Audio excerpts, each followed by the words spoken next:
আল্লাহ ওই আমার ভাই, সে জান্নাতে যাক, এটাও আমি চাই, ঠিক কিনা? নাকি সবাইরে জাহান্নামে পাঠাইয়া খালি আপনি জান্নাতে ঢুকবেন? আচ্ছা বলেন, সব গেছে জাহান্নামে, আপনি একা জান্নাতে, ওই জান্নাতে ভাল লাগবে আপনার? আকল খাটান। সব জাহান্নামে গেছে, যান। এ কাফের, ও জালেম, ও নাস্তিক, সব গেছে জাহান্নামে, আপনি একা জান্নাতে, ওই জান্নাতে ভাল লাগবে? জান্নাতে আমি একা যেতে চাই না, আমার জান্নাতের দলকে আমি ভারী করতে চাই। চিল্লায় বলো ঠিক কিনা? যারাই বলবে লা ইলাহা ইল্লাল্লাহ তারা আমার ভাই। বিশ্বনবী এই কথাটার আরো চমৎকার ব্যাখ্যা করেছেন।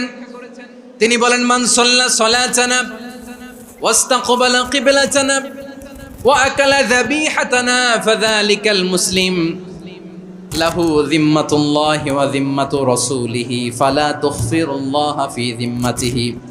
বিশ্বনবী তিনটা ক্রাইটেরিয়া শুনিয়ে দিলেন। তিনি বললেন, মান সাল্লা সালাতানা, যে ব্যক্তি আমাদের মতো